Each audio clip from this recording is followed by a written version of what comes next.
Duffy. Sir, you there? Good morning to you. I'm here, Bill. Good morning. Capitol Hill. He believes now that he can get more support for his efforts to back North Korea down. How do you do that?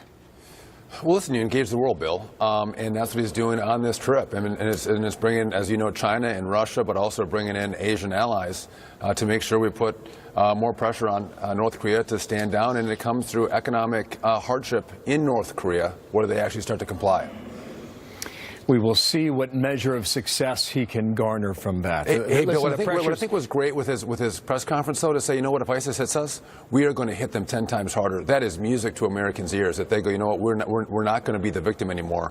We are going after those who go after us, and we are going to destroy them. Listen, amen to that. And we've heard it from him for a year and a half. We know that. Back here at home, meanwhile, you've got the whole issue of taxes. You're getting hit from the right. You're getting hit from the left on this. Do you believe with the Republican majority this is the best plan you can get? Absolutely, Bill. So this is a town with 10,000 lobbyists, and because the tax code is so large, everyone has come here and they've carved out their section of the code that caters to their special interests. And when you take away those preferences and loopholes and you make the code simpler, they get upset about it. And we expect that. But this is about the American people. This is about having a reduction in the federal income tax for middle-income Americans that's going to go down by 75%, making America competitive again, a 20% corporate rate. Our small businesses are going to go from 39 down to 25%. So this is about economic growth and jump-starting the economy. And it's not about playing favors to the special interests that love coming to this town and carving out their income. Well, you're going to have to sell it now. Why not lower taxes for all Americans?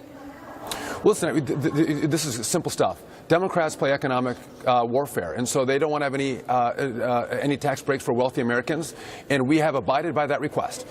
So wealthy Americans might pay a little bit more. But here's what's interesting, Bill. When you do that, are you bending to the pressure from the left? No, Did you not want to be stereotyped as they have in the past? What we're trying to do is get a tax bill done. And we know that making sure we reform our corporate rates to make us competitive and stop making American businesses go overseas, that's what's most important. And middle-income Americans, giving them a break. And if we don't do this, we're not going to get any tax reform. But here's what's interesting, Bill. Which comes back to the original question. No, we're not. Do you believe this is the best you can do? Do you want perfect to be the enemy of the good? And this is the reality of today's politics. But, Bill, what's interesting is Democrats say, I don't want to give a tax break to wealthy Americans, but wealthy Americans live in Democrat districts, New York City, Boston, San Francisco, L.A. That's where they live, and their constituents aren't going to get a tax break. And when we actually abide by the Democrat request of not giving wealthy people tax breaks, they freak out.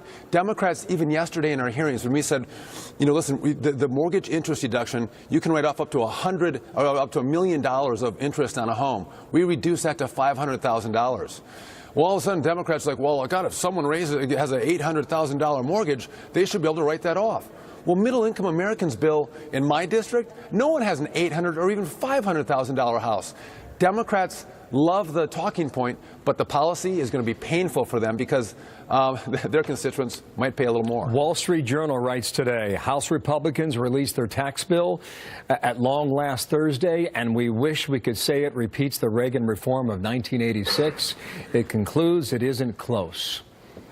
Well, I disagree with the Wall Street Journal. Again, the Wall Street Journal has complained about corporate America leaving our shores and going elsewhere for better rates.